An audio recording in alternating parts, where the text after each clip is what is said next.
Your next deal is going to make you the highest paid writer in Hollywood, which will make you the highest paid writer in the world. Where do I sign? Communism is not some faraway threat. Its most dangerous agents are here, in Hollywood. They need to be identified as the enemies they are. Why movies? Why us? We work in a business with cameras aimed at it.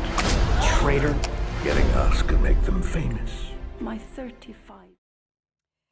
You play Edward G. Robinson, who was an art collector and a thinker and a philosopher and a great friend of Trumbo and the other of the Hollywood 10. I had no idea he had named names. Did they try and keep that under the radar? You know, he was never lumped in with that group of people somehow or another. He voluntarily got up in front of UAC a number of times and did everything he could not to do that. Yeah. It was primarily his purpose was to clear his own name because he wasn't being allowed to work. He wasn't being allowed anything anymore. People wrote him off or lumped him in with people.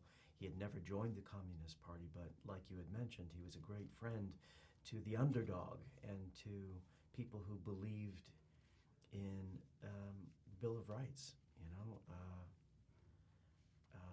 He was a remarkable guy, but...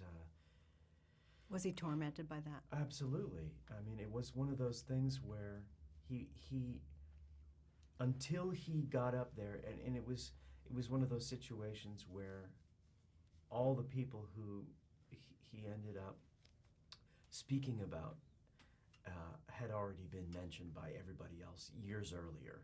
Oh. So it wasn't as if, you know, he didn't out anybody. You know, it wasn't like he revealed anything new. But I guess he just showed his willingness to go along. Well, he was given no choice. Yeah. At that point, his life was a nightmare, an absolute nightmare. Nobody would hire him. His professional life could have been over with.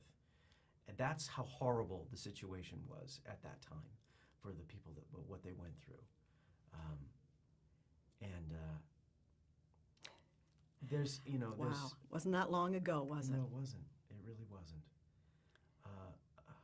I'd like to believe that, you know, I read his autobiography, All My Yesterdays, I think is the title, and learned about, you know, what he thought of having to have been dragged through the situation himself, and it's a fascinating read, and he doesn't pull punches himself. He takes responsibility for what he said, but he also felt, you know, like he had no choice. But you know, there are moments when he's saying, my painting, I had to sell my paintings, and it's like, well, so what? Yeah. Why don't you just go and live somewhere else for a while? Sorry, can you just say that one more time, just what you just asked him, please? Yes. There are several scenes where he's selling his artwork. Right. And the feeling that I had was, it doesn't matter that you're selling your artwork. Does it really matter that you're not getting work right now? Why don't you just leave so that you don't have to participate? But I guess it's, you know, that community, it's all about the presence, you know, I guess. All about the... being part of it. Being part of the community? And not being able to get out for so many reasons. If you've been doing one thing for him, it's acting since he was a young man. 30 some odd, 40 some odd years, who knows it. And the one thing that you know is going to be taken away from you, I think you have to make choices about, you know, who you are and what you're doing. I think, you know, he tried to be as, I imagine, as to cause as little problem as he could. He didn't reveal anything new. He didn't tell them any secrets or anything that they didn't know. It's a horrible position to be put in, and he was being forced to do it. There were, you know, ghost articles that were written that he had to sign his name to in order to get work again, to sort of say, you know, how the Reds made a sucker out of me and all this sort of stuff. Horrific stuff that he writes about and talks about in his book. It's, you know, an untenable situation. Yes. None of us know what that would be like unless we were to be in the same situation. Yeah, so. yeah, I shouldn't judge.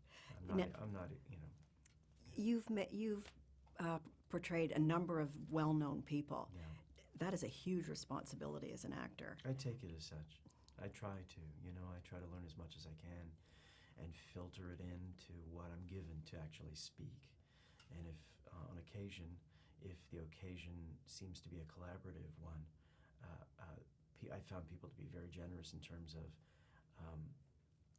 if I find interesting information to try to filter it into the story, if without distracting from what the story's about. But yeah, I love the responsibility. I love learning about what people lived through and to try to honor their memory in the truest way that I can. Thank you. Yeah. Wonderful performance. Thanks. Great film.